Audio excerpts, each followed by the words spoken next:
ये बात बैठ जावे और ये बातें याद रहें। अगर यह याद रहे अव्यावृत भजना, और कुछ चीजें याद रखने की जरूरत नहीं है। या फिर यह याद रखे महत् कृपयैव भगवत कृपादेश, या फिर विषय त्यागात संग त्यागात। छोटा सा 3-4 बातें, गीता के 700 श्लोक याद करने की जरूरत नहीं है।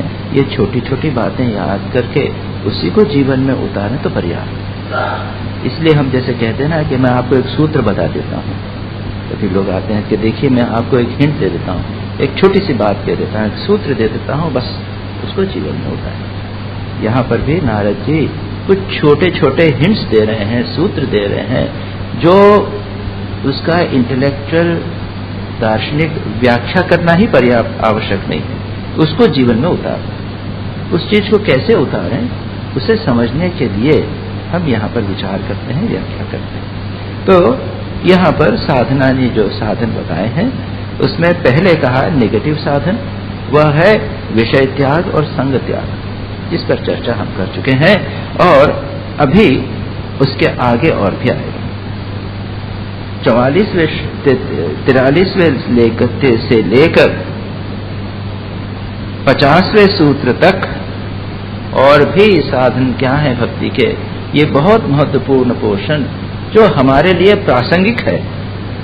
बड़ी बड़ी बातें उससे हमको क्या लेना देना, जो हम कर सकते हैं हमें थोड़ा बहुत मात्रा में करना चाहिए, उसकी चर्चा यहाँ पर आएगी।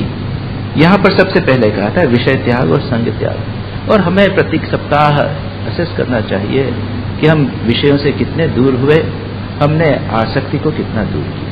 अगर यह न किया जाए तो सत्संग की उपयोगिता ही कम हो जाती। विषय त्याग किया या नहीं किया, विषयों से दूर रहने का प्रयत्न किया या नहीं किया।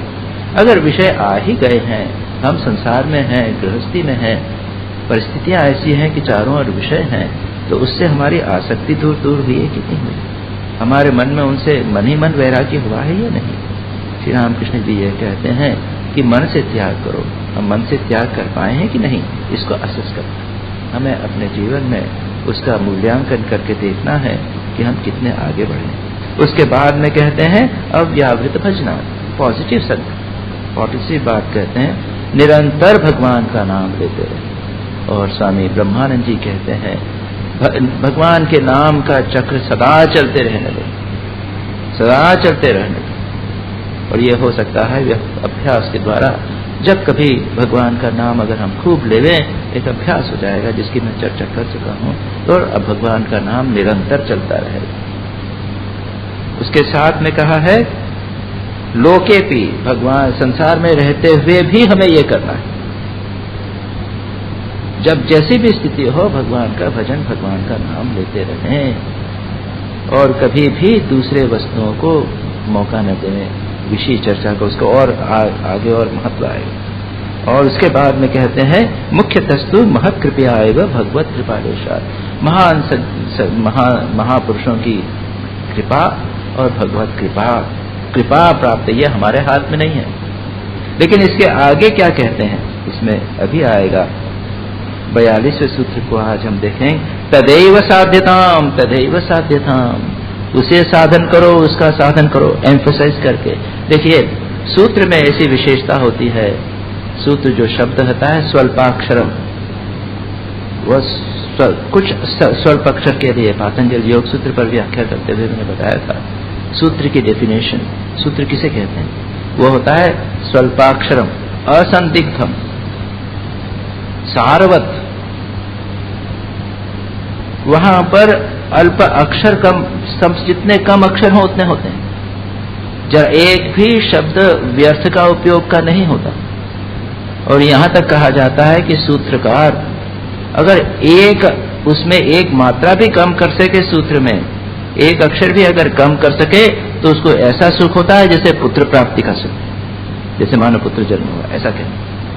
तो इतना होते हुए भी आप देखेंगे 42वें सूत्र में कहा गया तदेव साध्यताम, तदेव साध्यताम, डबल किया, रिपीट किया, एम्फसाइज करना।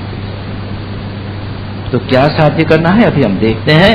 यहां पर कहा महत् संग, संतों का संग करिए, सत्संग में जाइए। तो तीन चीजें तो हमारे हाथ में है। एक, विषयों से दूर रहें, आसक्ति से दूर रहें। दूसरा, भगवान का नाम जितना हो सके उतना करें, संसार में रहते हुए भी करें। और तीसरा, महत् संग को प्राप्त करने का प्रयत्न करें, सत्संग को प्राप्त करने का प्रयत्न करें।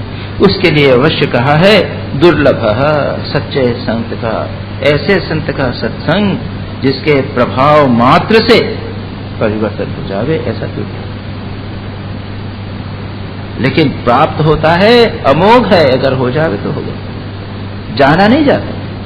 कभी कभी ऐसे संग के संग में आ जाते हैं, हम पहचान नहीं पाते, लेकिन उनका प्रभाव पड़ता है। और सत्संग संत कौन है? जो निरंतर भगवान का स्मरण करता है, वो अंदर भावन एक ही है। और आगे का लभ्यते भी तत्कृपया एव, अब कैसे? वह भी उनकी कृपा से प्राप्त होता है। भगवान तो कृपा करने के लिए बैठे हैं। भगवान तो जहां कहीं भी संभावना होती है आवर्धित होते हैं, किसी के में अंश में, किसी में थोड़े से अंश में, किसी में ज्यादा। भगवान के अवतार मानो भगवान अपनी शक्ति कहीं कहीं पर छोड़ते चले जाते हैं। भगवान नहीं हो तो संसार चलेगा, भगवान के भक्त नहीं, संत नहीं हो तो संसार चल नहीं सकता, क्योंकि मानव का स्वभाव जो है वह दिव्य। मैं सज्जन आए थे, उन लोगों से बात कर रहा था और मैं सोच रहा था कि भगवान के सिवा पता नहीं व्यक्ति कैसे जी सकता है। जो प्योरली मटीरियलिस्टिक हैं वो कैसे जीते हैं समझ में नहीं।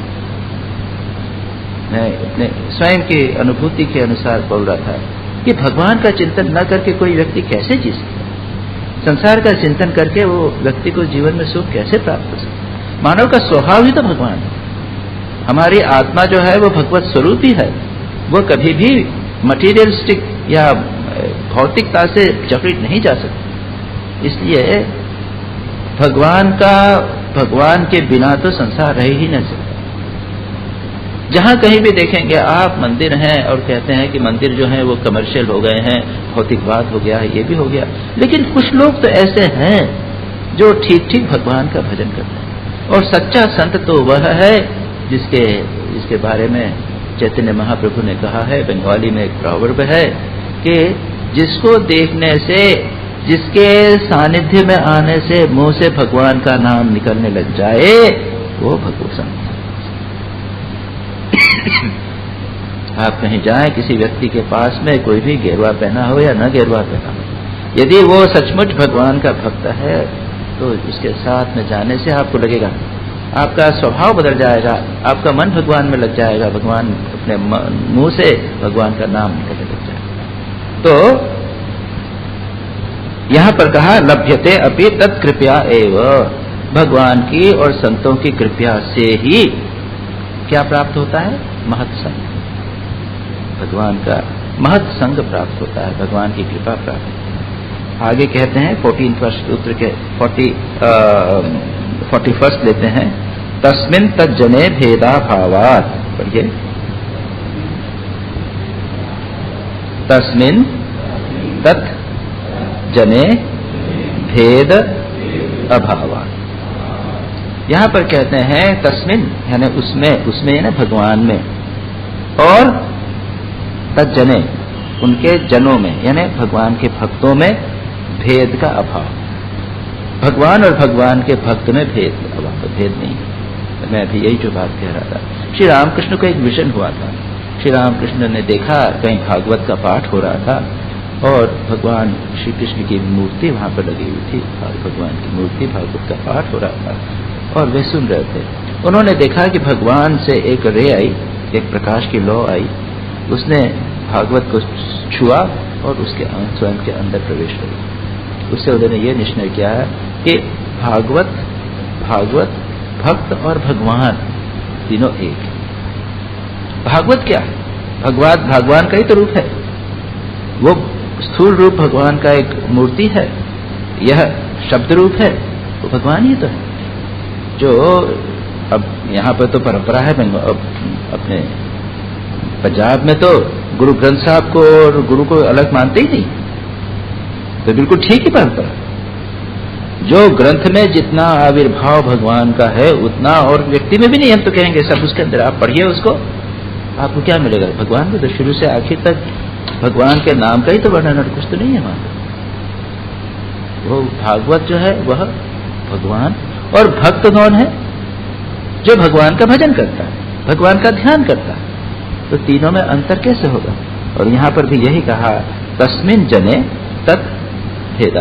तस्मिन जने, तस्मिन और तत् जने, भगवान में और उसके भक्त में भेद नहीं है। इसका मतलब यह भी हुआ कि अगर हम भक्त हो जाते हैं तो हम में और भगवान में कोई भेद नहीं। और मैंने कहा था कि जितने एक समय तक हम भगवान का चिंतन करते हैं उतने समय तक हमें भगवान की सत्ता आ जाती है, और जितना अधिक हम भगवान का चिंतन करेंगे उतना हम भगवान की सत्ता को प्राप्त करेंगे। और ऐसे कई दृष्टांत हैं जिसके अंदर भगवान को ये भक्त को जब आघात होता है तो भगवान को ऐसे कई घटनाएं और संतों की जीवनी में बड़ी विचित्र विचित्र कहानियां हैं कि जिसमें भक्त को अगर कुछ तकलीफ हुआ तो भगवान उसको जो अवतार हैं उसको झेलना पड़ता है, क्योंकि वो उसके साथ में एक हो। कल जैसा मैंने कहा था, भगवान श्री कृष्ण किसका ध्यान करते हैं? तो वो उनका ध्यान कर रहे हैं भीष्म पितामह का, जो शरशैया पर पड़े हुए हैं और श्री कृष्ण का ध्यान कर रहे हैं। भगवान अपने भक्त का ध्यान कर रहे हैं। क्यों? अरे भक्त और मैं तो कोई अंतर ही नहीं। और ये साइकोलॉजिकल फैक्ट है, इसको आप मिस्टिकली देखने की आवश्यकता नहीं, भक्ति की दृष्टि से नहीं, मनोवैज्ञानिक दृष्टि से भी यदि देखें तो हमारा मन अगर भगवान के रूप में रंजित हो जाता है तो वह भगवान ही तो हो गया। और मन की बार बार बात करते हैं कि मन जो अतिरंजित हो जाता है, मन जो है वो सब जिस रूप उसमें रहेंगे उस रूप ले लेता है। इसलिए यहाँ पर कहा तस्मिन, उसमें, और तज्जने, उनके इस जन में भेद नहीं है, कोई भी भेद नहीं। भगवान और भगवान के भक्त में कोई भेद नहीं, कम कोई नहीं है। इसीलिए उनको भगवान के महत् संग, महापुरुषों का संग, संतों का संग अवश्य करना चाहिए। संतों का संग करना यानी भगवान का संग करना ही हुआ। अब आगे कहते हैं, उसी को 42वें सूत्र में एम्फेसाइज करके कहते हैं, तदेव साध्यताम, तदेव साध्यताम। बोलिए, तत् एव साध्यताम, तत् एव साध्यताम।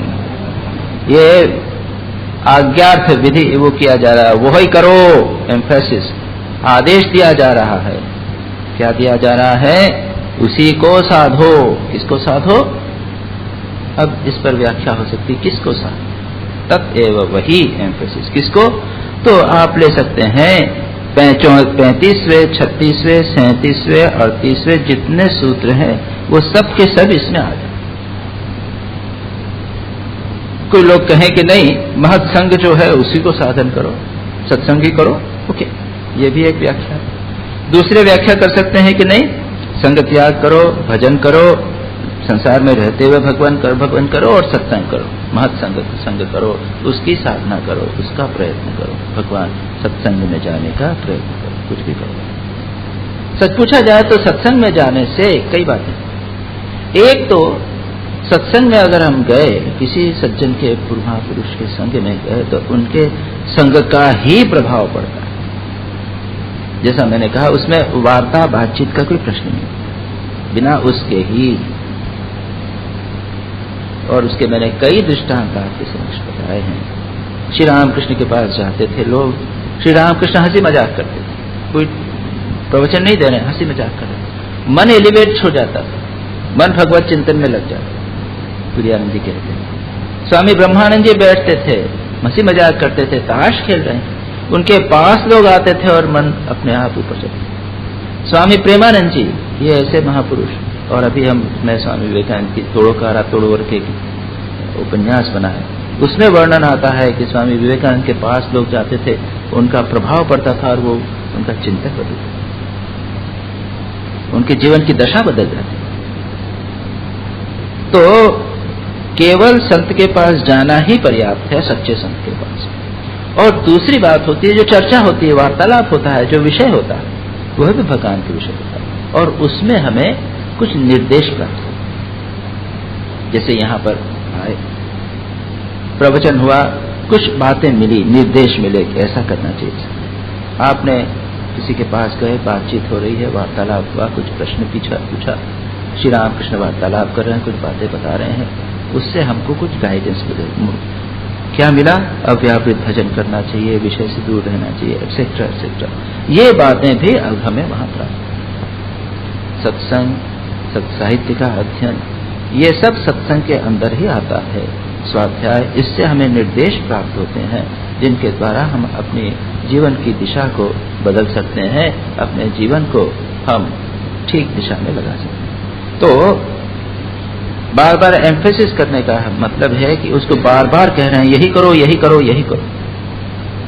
अब हमारे ऊपर निर्भर करता है कि हम सत्संग कितना करते हैं और दुस्संग कितना करते हैं। और इसके आगे 43 सूत्र से 45 तक, 43, 44, 45, इसमें वार्निंग दी गई, एक बहुत महत्वपूर्ण वार्निंग दी गई। यहाँ क्या कहा है?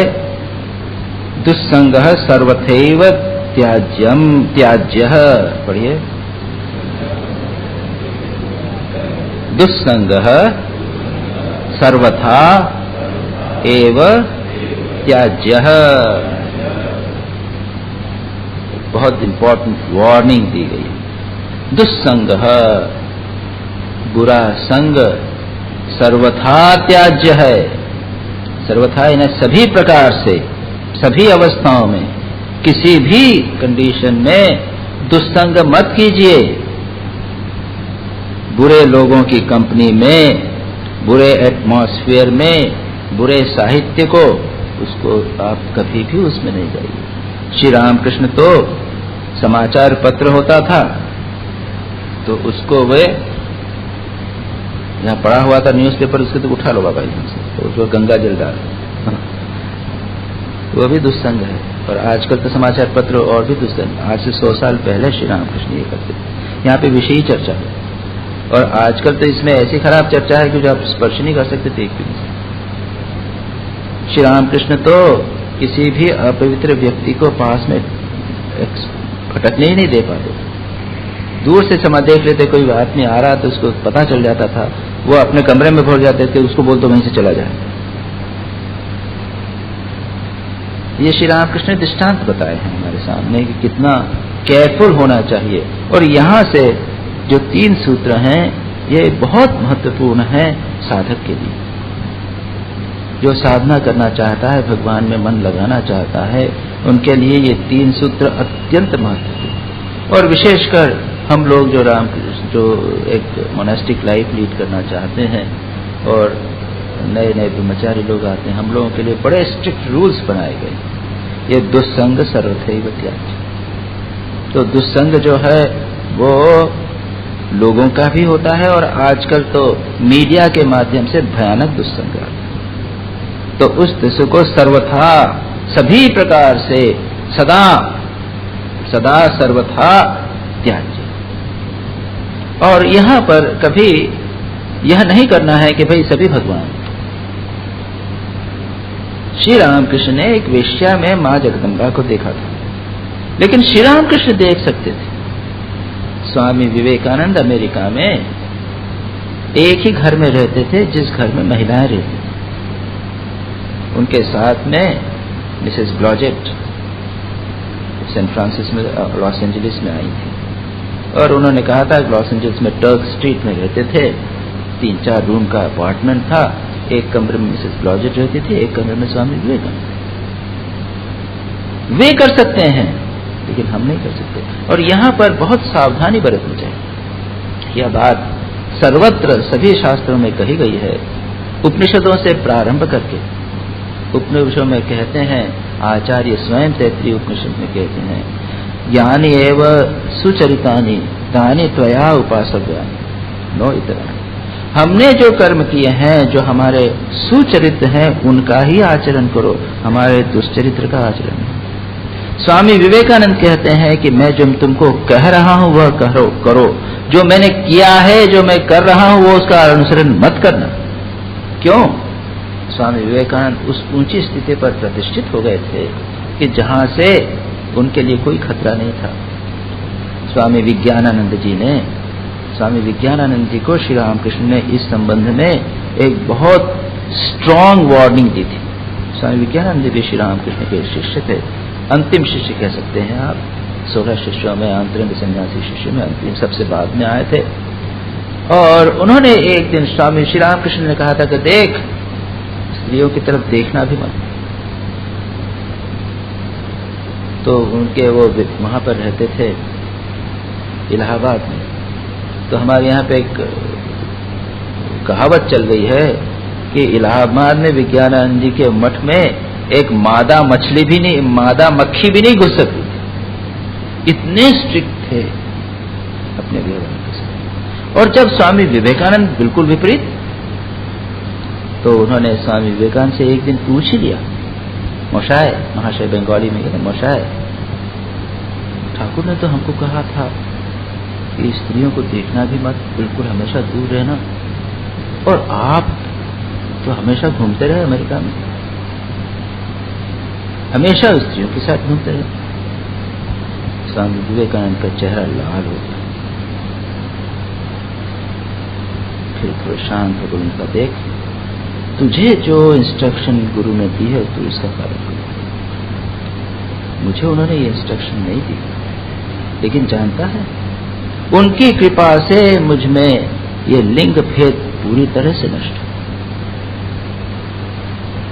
जिस प्रकार एक बच्चा माँ और पिताजी को दोनों को जानता है, ये माँ है ये पिताजी, उनके डिफरेंस जानता है, फिजिकल डिफरेंस न जानता हो, लेकिन जानता है कि माँ प्यार करती है, पिताजी से डर लगता है, इत्यादि इत्यादि सब जानता है, माँ खिलाती, सब जानता है। वो जानता है ये माँ है ये पिताजी। अगर कोई दूसरी महिला आएगी और उसे कहेंगे कि ये तुम्हारे भाई का पिताजी, तुम्हारे दोस्त की पिताजी है, तो वो कहेगा नहीं पिताजी नहीं, ये माँ। बच्चा ये जानता है,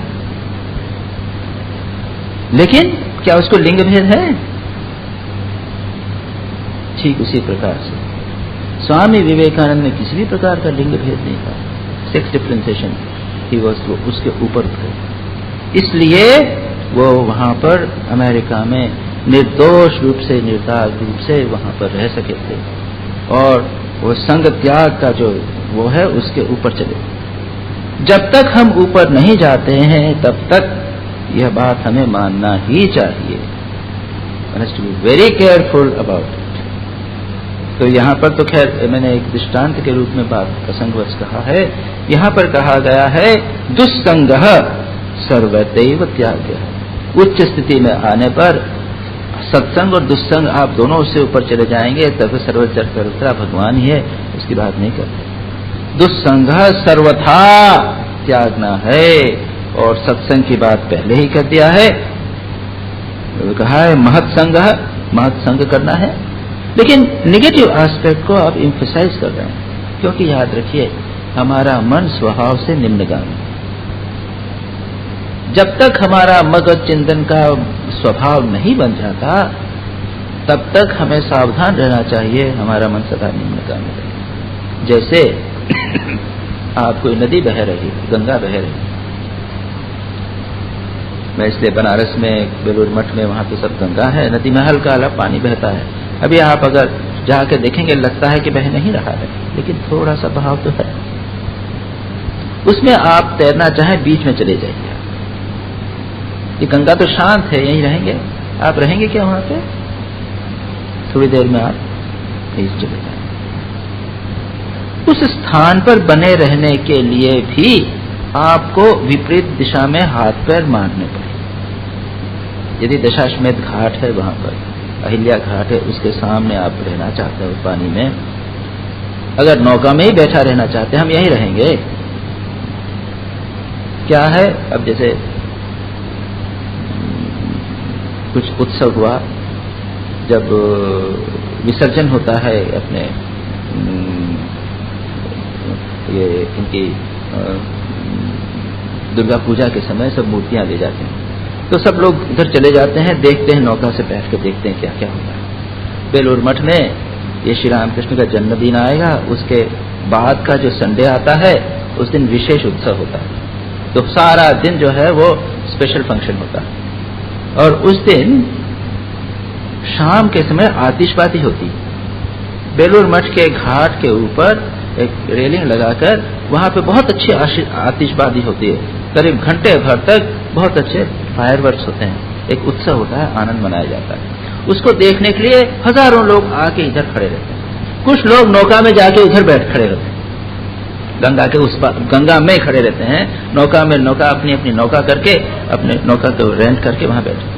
अब वह नौका अगर उसी स्थान पर रखना है तो क्या होगा, उसको आपको खेते रहना, या फिर तो लंगर डालिए, और लंगर नहीं डालेंगे तो उसमें आपको खेते रहना पड़ेगा विपरीत दिशा, और तैरते हुए भी अगर आप पानी में रहेंगे तो आपको विपरीत दिशा में पैर हाथ पैर मारते रहना पड़ेगा। तात्पर्य यह है कि मानव मन का स्वभाव हमेशा निम्नगामी। अगर आप थोड़ी देर उसे छोड़, अच्छी ग्रास्प थी, हम लोगों को पढ़ाते भी थे शास्त्र इत्यादि, शंकराचार्य के भाष्य इत्यादि तो खूब पढ़ते थे। तपस्या में जाना यानी भगवान का नाम कर भजन करना, तत्व चिंतन करना, स्वाध्याय करना, यही तो, और कुछ नहीं, भिक्षा मांग के खाना। एक बार उन्होंने कहा कि ठीक है, क्या है, थोड़ा सा शास्त्र बंद करके। फिर एक स्थिति ऐसी आ गई, उन्होंने शास्त्र पढ़ना भी बंद कर दिया और अपने मन को असेस किया। उन्होंने देखा उनका मन या तो तत्व चिंतन करता था या फिर इष्ट चिंतन करता था। मन और कुछ चिंतन नहीं। इष्ट चिंतन यानी भगवान के जिस रूप का हम चिंतन करते हैं वो इष्ट चिंतन हुआ, और तत्व चिंतन यानी आत्मा का स्वरूप क्या है, ब्रह्म का स्वरूप क्या है, आत्मा और ब्रह्म का क्या संबंध है, इसको विचार या तत्व चिंतन। इसके अतिरिक्त उनका और मन और कहीं नहीं जाता। जब ऐसी स्थिति आ जाए तब हम अपने आप को कुछ हद तक निरासत माने। उसके बाद में भी सत्संग में रहना चाहिए, दुस्संग में नहीं रहना सर्वथा। क्यों? आगे सूत्र आएगा, उसके कारण अन्यथा पातित्याशंका, अन्यथा कहीं पर और भी बाद में भी कहीं आएगा, पतित होने की आशंका बनी रहती है। क्यों? हमने पहले ही कहा, श्री रामकृष्ण कहते हैं मानव का मन जो है वो कपड़ा धुला हुआ, धोबी के यहाँ धुला हुआ कपड़े के समान।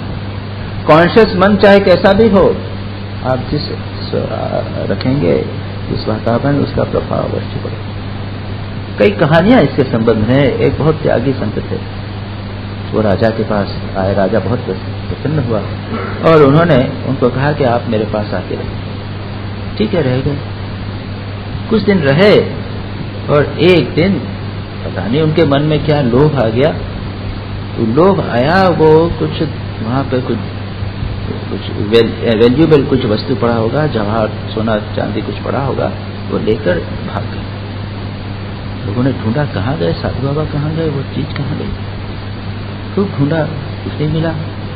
कुछ दिनों बाद साधु बाबा खुद आए और कहा कि राजा, ये मैंने चोरी खुद मैंने की थी। अरे आपने कैसे चोरी की? ये संग दोष। पहले मैं अकेला रहता था, भिक्षा मांग के खाता था, भगवान का भजन करता था, नाम अच्छा था, मन अच्छा था। यहाँ रहा, तुम्हारे यहाँ का खाना खाया तो पता नहीं किस प्रकार का खाना है, तो कुछ तो खाना नहीं होता है। उस वातावरण में रहा, मेरा मन में लोभ उत्पन्न हो गया। अब मैं बाहर चला गया, कुछ दिनों तक फिर मैंने वो किया, तो मेरे को लगा अरे मैंने कितनी बड़ी गलती की। मैंने कहा जाके उसको बता दो।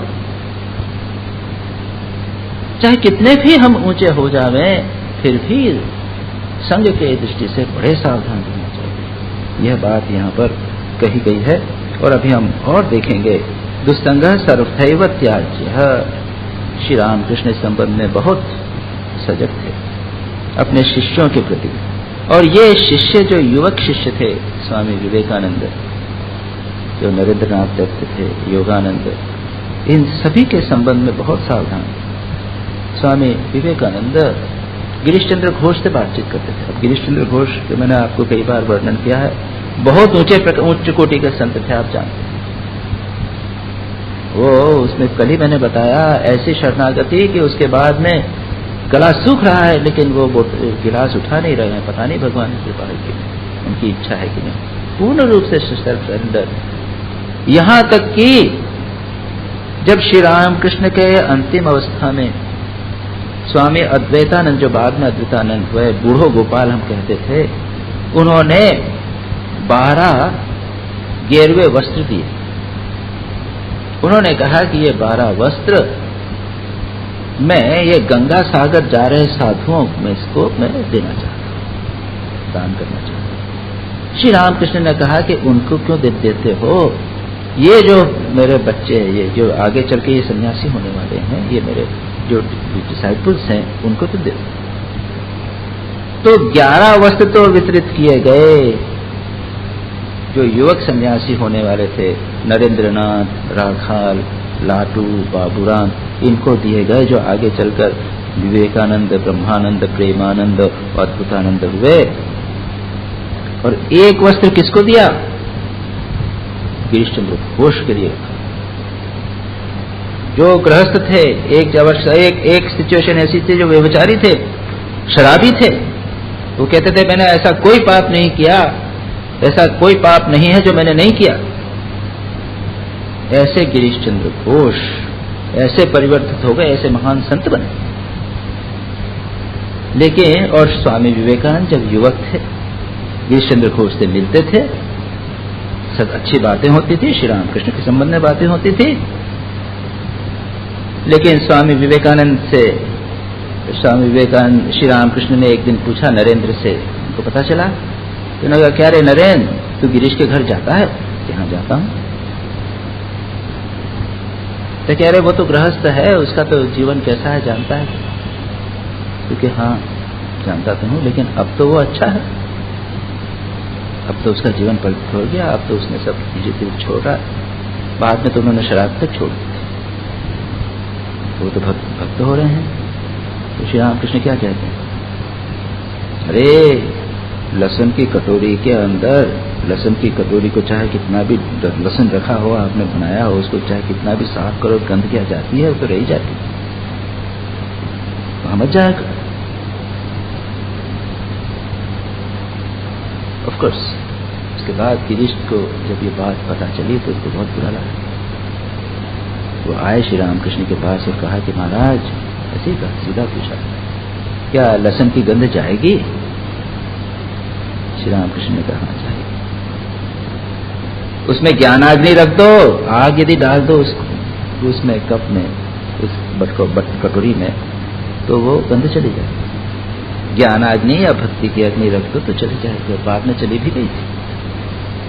लेकिन कहने का तात्पर्य है कि श्री रामकृष्ण कितने सावधान थे उस कच्ची उम्र में, 17, 18, 19, 20 वर्ष की उम्र में, किसी भी प्रकार के दुस्संग का प्रभाव तो मस्तिष्क पर नहीं होने दे सकते। आपको आश्चर्य होगा कि श्री रामकृष्ण ने ऐसी वार्निंग, ऐसी सावधानी मां शारदा तक के लिए भी उन्होंने बरती थी। मां शारदा के पास एक महिला आती थी जिसका चरित्र खराब, पहले खराब रहा होगा, अब ठीक हो गया। श्री रामकृष्ण ने उसको देखा, और मां तो मां, कोई भी आवे उनके पास में। लेकिन श्री रामकृष्ण के पास रहते समय मां शारदा एक साधिका भी थी, उनकी कम उम्र थी, वो साधना करती थी, लेकिन उनके में मां की हृदय भी था। श्री रामकृष्ण के पास वे आती थी महिला, श्री रामकृष्ण उस मां शारदा के पास आती थी। श्री रामकृष्ण ने उसको देखा और मां को कहा, क्यों आती है तुम्हारे पास, जानती नहीं है उसका वह चरित्र? तो मां ने कहा, वो तो अच्छी बात करती है, बुरी बात तो नहीं करती। कि नहीं, कभी भी तुम्हारे मन में बुरी बात जाग सकती है। अवश्य मां ने उसको नहीं लिया, मां का हृदय मातृहृदय तो मातृहृदय ही था, मां ने कभी रिजेक्ट नहीं किया। मैं कह रहा हूं श्री रामकृष्ण का भाव, वो कितने सावधान थे कि अपने युवा साधक उस उम्र में किसी भी प्रकार के दुस्संग में न पड़े। यहां तक कि माँ शारदा के पास हृदय राम श्री राम कृष्ण के भांजे अगर ज्यादा जाते थे कभी किसी काम से तो कहते थे क्यों बार बार जा रहा है। अजीब लगता है ये बातें हमें कि ये इतनी सावधानी क्यों बरती जाती है। और सन्यासियों के नियम तो ऐसे हैं, माँ शारदा ने जैसा कहा कि सन्यासी ब्रह्मचारी जो संसार को त्याग करके भगवान में अपना मन लगाना चाहता है उसे तो अगर एक लकड़ी की गुड़िया फीमेल लकड़ी की गुड़िया पड़ी भी हो जमीन पर तो उसे पैर से भी छूना नहीं चाहिए। उल्टी पड़ी हो तो घूम को देखें कैसी दिखती है। One has to be so careful दुस्संग को त्याग के बारे में। और यह मैं नहीं, आप दूसरे जितने भी ग्रंथों और साहित्य को आप पढ़ ले गए, जितने भी मोनास्टिक ऑर्डर्स हैं उसमें ब्रह्मचारियों के लिए इतने कठोर नियम। श्री राम कृष्ण कहते थे तो तुम अगर मछली नहीं खाना चाहते हो तो मछली बाजार में क्यों जाते हो? मछली बाजार में कहाँ जाओगे अगर मछली नहीं खाना है तो? तुमको क्या लेना देना मछली से? दूर रहो। जब भगवान में ही मन लगाना है तो दुस्संग से पूरी तरह दूर रहो। ये बहुत महत्वपूर्ण बात है। क्यों? उसको आगे हम आएंगे कि उससे एक के बाद एक समस्याएं चलती। स्वामी अखंडानंद जी सरस्वती वृंदावन के महाराज जो थे, आप प्रसिद्ध आप जानते होंगे, उन्होंने अपने शास्त्र में जो लिखा है होता क्या है, आप किसी से मिले, खास करके यंग एज में एक युवक एक युवती से मिला और जो कहा गया है कि देखना भी नहीं, माँ ने कहा कि रूप देखना भी नहीं। सन्यासियों का ब्रह्मचारियों का नियम है कि वो चलेंगे तो आंख नीची करके चलेंगे, अपने आगे 10 फीट दूर देखेंगे, इधर उधर नहीं देखेंगे। ये क्यों? इतने स्ट्रिक्ट रूल्स प्रिलिमिनरी फॉर्मेटिव पे एज के लिए, बहुत स्ट्रिक्ट रूल्स। नीचे देख कर चलेंगे, इधर उधर नहीं देखेंगे। हमारे यहाँ पर एक आशु महाराज करके पुराने स्वामी जी हो गए हैं बनारस में, मैंने उनके दर्शन किए।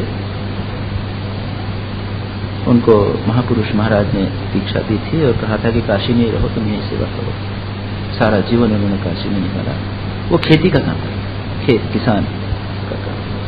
और जो हमारे सेवाश्रम में अब तो बिल्डिंग बन गई है, बहुत बड़ा मैदान था, उसमें खेती थी। मैं जब प्रारंभ में था तो वहाँ पे खेती हुआ करती थी, गोभी, बैंगन, आलू ये सब हुआ करते थे। उसके बाद में उसको कोल्ड स्टोरेज में रखा जाता था और उससे हमारे यहाँ पे जो रोगी नारायण थे उनके लिए खाना बनता था। तो ये इंचार्ज थे, अपने 2-1 वर्कर्स जो हैं किसान वर्कर्स को लेके, मैंने देखा है, मैंने खुद देखा है, सिर के ऊपर कपड़ा बांध के गर्मी के दिनों में बैठ के खुद खोद रहे हैं उसके साथ। किसी ने पूछा कि महाराज ये क्या कर रहे हैं, आप तो साधु हैं, आपको बेटा गीता पाठ करना चाहिए और ये सब क्या करते हैं? क्यों? नारायण खाएंगे। Straight respect. अरे रोगी नारायण है, वो खाएंगे, मैं नारायण का ही काम कर। और वो तो सीधा कहते थे, अरे भाई आध्यात्मिक जीवन तो, साधु जीवन तो बिल्कुल सीधा है। किसी स्त्री का मुंह मत देखो और भगवान का नाम लो बस। ये क्यों इतने ऐसे नियम? माँ ऐसे क्यों नियम कहते हैं? अखंडानंद जी उसका जवाब दे। अखंडानंद जी सरस्वती ने उसको कहा है कि जब एक पुरुष और स्त्री मिलते हैं, खास करके युवा अवस्था में, तो ये देखा, पहले तो दृष्टि पड़ी, उसके बाद में बातचीत की इच्छा होती। आप कहाँ से आए हैं? क्या नाम है आपका? कहाँ रहते हैं? परिचय होता है कि पहले तो मिले, दिखा, कहाँ रहते हैं, क्या रहते हैं, परिचय धीरे धीरे बढ़ता है। उसके बाद स्पर्श करने की इच्छा, हाथ मिलाने की, स्पर्श करने की इच्छा, और उसके बाद विवाह की इच्छा।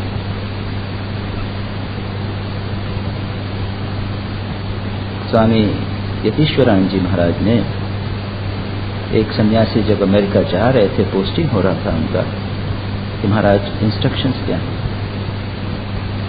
तो उन्होंने एक इंस्ट्रक्शन दी थी वहाँ पे। तो याद रखिए, अमेरिकन सोसाइटी तो भारत की सोसाइटी से भिन्न नहीं, बहुत काफ़ी भिन्न है।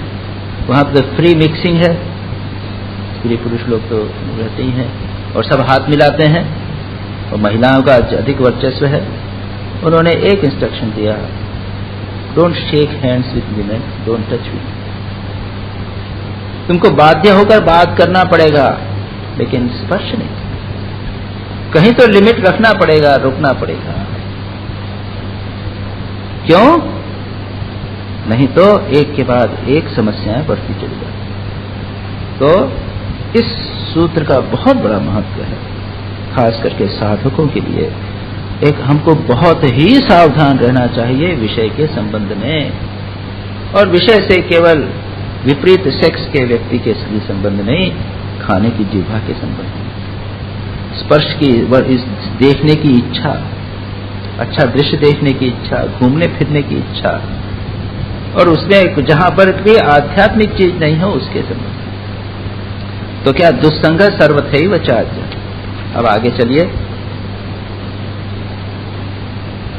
इस संबंध में शंकराचार्य ने बहुत कुछ कहा है और भी शास्त्रों में बहुत कुछ बातें कही गई हैं। शंकराचार्य विवेक चूड़ामणि, खैर ये सूत्र को करके हम आगे बात करते हैं। 44वां सूत्र आप अपने हाथ ले लीजिए, हाथ में ले लीजिए कागज। काम क्रोध मोह स्मृति भ्रंश बुद्धि नाश सर्वनाश कारणत्वात्। पढ़िए।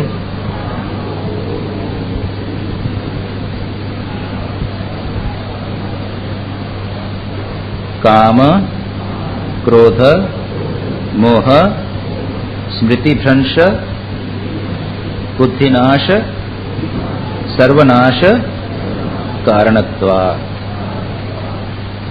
क्यों दुस्संग से दूर रहना चाहिए? दुस्संग सर्वथा त्याज्य क्यों है? इस कारण से, कारणत्वात्, इस कारण से दुस्संग त्याज्य है। क्यों? और यह जो सूत्र है यह गीता के 12 अध्याय के स्थिपर के दर्शन का अंग है। वहां पर क्या कहा गया? ध्यायतो विषयान पुंसः संगस्तेषु उपजायते। आप लोग सब गीता पाठ जानते हैं। संगात संजायते कामः, कामात् क्रोधो भी जायते, क्रोधात् भवति सम्मोहः, सम्मोहात् स्मृति विभ्रमः, स्मृति भ्रंशात् बुद्धिनाशो, बुद्धिनाशात् प्रणश्यति। क्या कहा है? विषयों का चिंतन करने से उसके प्रति आसक्ति का उत्पन्न होता है। चिंतन ही नहीं, अगर आपने दर्शन किया, विषयों के संबंध में स्मरण किया, तो उससे आसक्ति हो जाती है। संयुक्ता और पृथ्वीराज, इतिहास की कहानी, संयुक्ता और पृथ्वीराज एक दूसरे से मिले नहीं थे। उनके संबंध में उन्होंने सुना था, भाट लोग हुआ करते थे, इधर से जाकर उधर के कहे, उधर कहा पृथ्वीराज इतना महान है, इतना सुंदर है, इतना वीर है, और संयुक्ता इतनी सुंदर है, इतनी इतनी अच्छी है इत्यादि। वो सुनते सुनते क्या हो गया? संग हो गया, आसक्ति हो गई। उसका चिंतन करते करते आसक्ति हो गई। विषय के पास न भी जावे, दुस्संग में अगर पड़ेंगे तो निश्चित रूप से मन में चिंतन होगा, मन में विषय के प्रति आसक्ति जन्मेगी, विषय के प्रति मन में विषय का चिंतन होगा। उसके बाद चिंतन से क्या होगा? संगात संजायते कामः, उससे इच्छा उत्पन्न होती है, अरे वस्तु मुझे मिल जाए, वो खाने की वस्तु मिल जाए, मेरे को अमेरिका जाना मिल जाए। लड़के सुन, आजकल तो ये सब चल रहा है। ये विचारों के द्वारा, संघ के द्वारा, मीडिया के द्वारा यही बार बार मन में एक विचार डाला, कामना बढ़ती चली जाए। और आप जो भी देख रहे हैं, क्राइम बढ़ता चला जा रहा है, और रेप है, और उसके बाद आजकल तो किडनैपिंग हो रहा है। ये सब जो सिचुएशन है, ये क्यों है? हमारी वासनाएं, कामनाओं को दुस्संग के द्वारा किसी न किसी प्रकार से उभारा जाता है, उससे काम होता है, इच्छा। कामात् क्रोध, कामना से अगर कामना पूर्ण न होवे तो क्रोध हो जाता है, और क्रोध जब होता है तो उससे मोह। ध्यायतो विषयान पुंसः संगस्तेषु विजायते, संगात् संजायते कामः, कामात् क्रोधो विजायते, क्रोधात् भवति सम्मोहः, क्रोध से सम्मोह यानी मति भ्रमित हो गया। उसके बाद क्रोधी व्यक्ति यह नहीं समझता कि मैं किससे क्या बात करूं, गुरुजनों को बुरा कह देगा, सज्जनों को, उनसे बड़े माता पिता, गुरु, साधु, ऐसे लोगों से रूढ़ व्यवहार कर लेगा। जब क्रोध हो गया तो क्रोध अंधा होता है, कुछ देखता नहीं है, सबको उल्टा पुल्टा कहते हैं। भगवान हनुमान जी जब लंका में गए, उनको क्रोध हो गया तो आंखें लाल हो गई, क्रोध से उन्होंने ये लंका जला दी। अरे ये नहीं सोचा कि सीता जी भी तो लंका में है, उनका क्या। तो क्रोध जो है आदमी को सम्मोहित कर देता है, और सम्मोहाद स्मृति भ्रंशः, उसकी स्मृति चली जाती है। स्मृति यानी क्या? इंटेलेक्चुअल केवल मेमोरी नहीं, स्मृति यानी जो हमने लेसन सीखे हैं, जैसा हमें कंडक्ट करना है, व्यवहार करना है, आचरण करना है, उस आचरण की स्मृति चली जाती है। स्मृति नाश, स्मृति भ्रंशः, स्मृति भ्रंश होने पर बुद्धि नाश, राइट और रॉन्ग का डिसीजन नहीं कर सकते, सत्य क्या असत्य क्या, निर्णय क्या लेना, गलत निर्णय ले लिया और खत्म। आप एक जीवन में गलत निर्णय लेकर आप कुछ दिशा में जाएंगे, खत्म हो जाएगा। बुद्धि नाश और सर्वनाश। गीता में ये कहा, संगात संजायते कामा, कामात् क्रोधो विजायते, क्रोधात् भवति सम्मोह, स्मृति भ्रंश, स्मृति भ्रंशात् बुद्धिनाश, बुद्धिनाश से प्रणश्यति। यही बात यहाँ पर कही गई है। और होता भी जैसा मैंने कहा, थोड़ी सी बातचीत हुई, थोड़ा चिंतन हुआ, स्पर्श करने की इच्छा हुई, विवाह करने की इच्छा हुई, संसार बंधन में फंस गए, उसके बाद चिंतन बदल गया। इसलिए साधक को बहुत सावधान रहना चाहिए, दुस्संग से सर्वथा दूर रहना चाहिए, अन्यथा सर्वनाश का कारण हो जाए। सर्वत्र यह हो रहा है, आप देख लीजिए संसार, सर्वत्र यह। थोड़ा सा किस व्यक्ति के साथ आप घूम रहे हैं, बातचीत कर रहे हैं, मेरे पास तो केसेस आते हैं, अफ्रीका में भी था, एक इंडियंस थे यहाँ पे, बंगाली थे, उनका लड़का, जवान लड़का 16-17 बरस का, और उससे एक जवान लड़की से उम्र में बड़ी, लेकिन इसी प्रकार से दोस्ती। उसके बाद में उसके माता पिता मेरे को आके कहें कि भाई वो तो इसकी ये सिचुएशन है, ये सिचुएशन है। वो इंडिया में जब यहाँ आ गया था, तो इंडिया में आए, लड़के को लेकर आया, मैंने उसे समझाया, बुद्धिनाश की सूची में आ गया। छोटा सा बच्चा समझता नहीं। ओके भाई, यदि तुमको कुछ करना है तुम विवाह कर लो, एक साथ रहो, कोई एक हम माता पिता तुम्हारे लिए एक अच्छी लड़की ढूंढ देंगे, वो तुमसे 4-5 बरस बड़ी लड़की है, वो तुमको पटा रही है, उसके बदले तुम जो गेट टू योर एज, पढ़ लिख लो, 20-25 साल के हो जाओ, उसके बाद विवाह करके आप सेटल हो जाओ। आजकल सारा वातावरण इसी प्रकार है। क्यों? वो दुस्संग के कारण।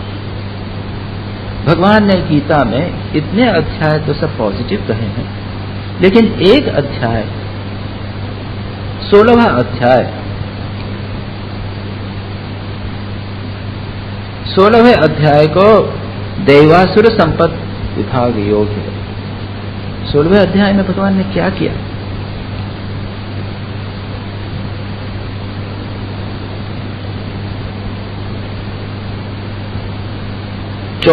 चौथे सूत्र से लेकर अंत तक उन्होंने किसका वर्णन किया है?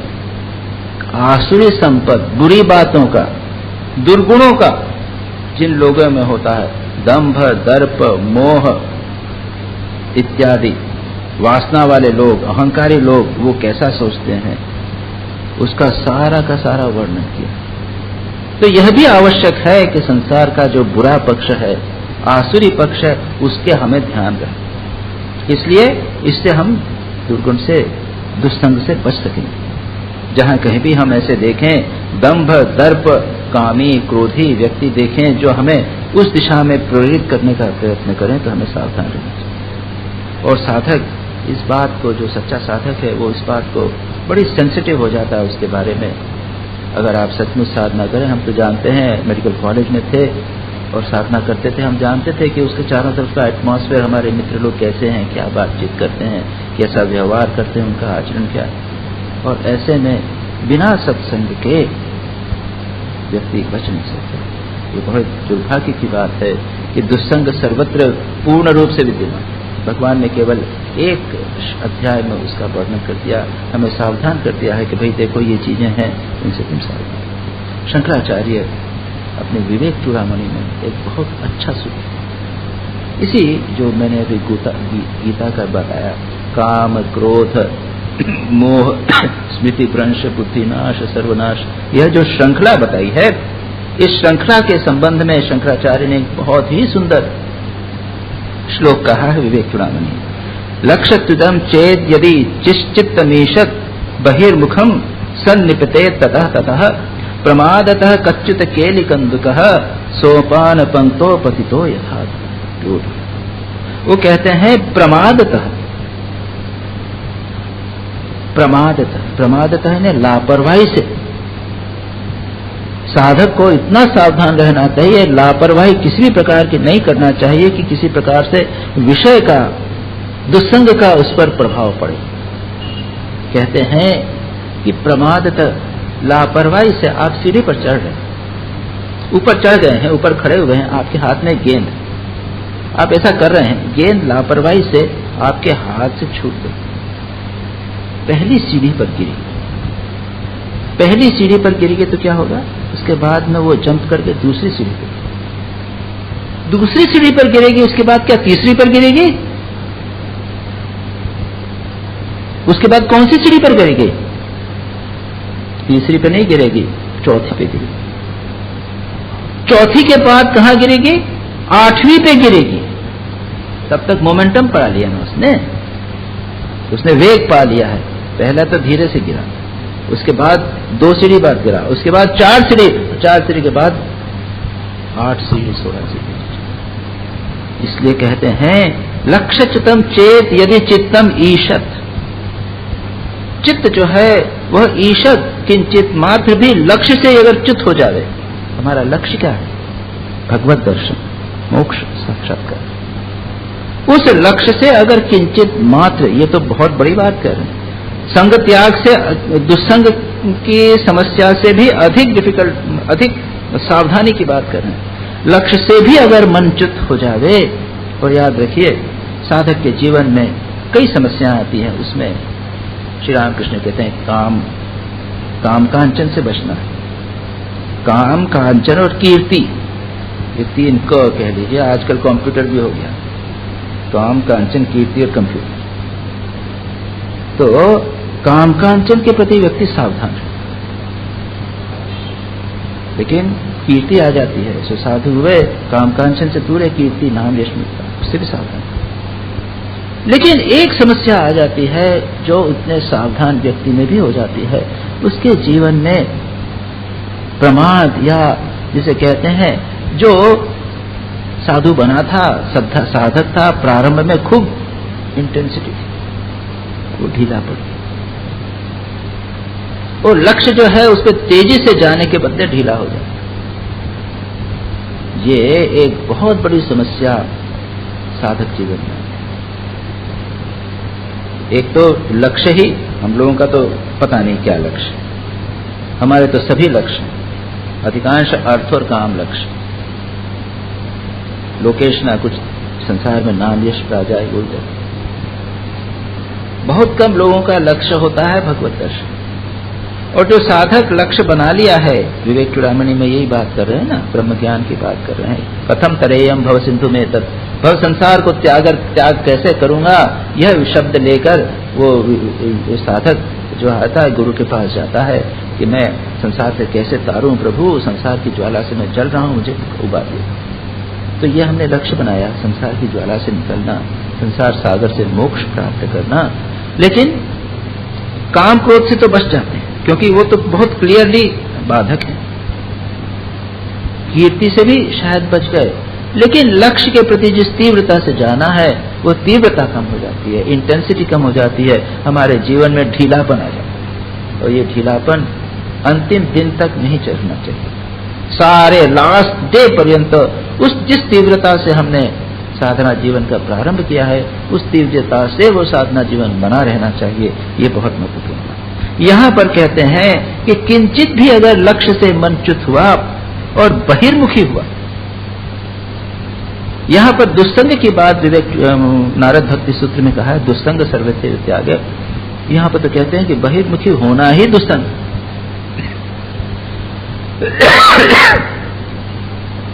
बहिर्मुखी क्या है, अंतर्मुखी क्या है, उसकी चर्चा भगवान की इच्छा होगी तो कभी होगा। बहिर्मुखी का अर्थ है ये चीज वह चीज, चार सैकड़ों चीजें देखने की इच्छा, करने की इच्छा, बाहर जिसे कहते हैं ना प्रवृत्ति। अंतर्मुखी व्यक्ति दूसरा होता है, प्रवृत्ति बाहर की चीजों को नहीं। बहिर्मुखी अंतर्मुखी मन यदि किंचित मात्र भी बहिर्मुखी हुआ तो क्या होगा? सन्निपेते ततस्ततः ततः, वो बहिर्मुखी एक बार हुआ तो वो होता ही चला जाएगा, होता ही चला जाएगा, एक के बाद एक, एक के बाद एक। एक मकान बनाया, उसके बाद इच्छा होती कि नहीं 4 मकान बनाना। एक आश्रम बनाया, नहीं अब दूसरी जमीन लेके एक स्कूल बनाया, तो स्कूल बनाया उसके बाद में एक हॉस्पिटल बनाया। ये बहिर्मुखी। श्री रामकृष्ण को मना करते थे, कह रहे भगवान तुम्हारे सामने आ जाए तो क्या उनसे स्कूल कॉलेज और हॉस्पिटल मांगोगे? ये बहिर्मुखी व्यक्ति है। ये धर्म के क्षेत्र में बहिर्मुखी व्यक्ति। संसार की बहिर्मुखी तो व्यक्ति तो आप समझिए, एक मकान बनाया उसके बाद कार चाहिए, ये चाहिए, वो चाहिए, बढ़ता चला जाए। एक बार अगर मन बहिर्मुखी हुआ तो वो ततः बार बार गिरता चला जाता है। जिस प्रकार हाथ से गेंद को छोड़ दो तो वो गिरती चली जाती। और शंकराचार्य और भी विवेक चूड़ामणि तो कई स्थानों पर वे सावधान करते हुए कहते हैं कि विषय की तरफ अगर मन गया तो वह अनर्थ का कारण होया। विषयाभिमुखम दृष्ट्वा विद्वांसपि विस्मृति विक्षेपयति धी दोषै योषाम जारमिव प्रियम।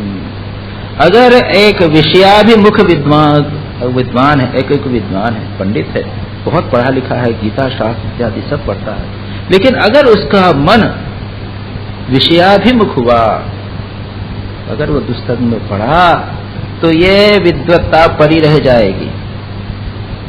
श्री रामकृष्ण तो कहते हैं कि ऐसे पंडित जो बहुत बड़े पंडित हैं लेकिन विषयों की तरफ उसका मन रहे तो वे कैसे हैं? वे उस प्रकार के गिद्ध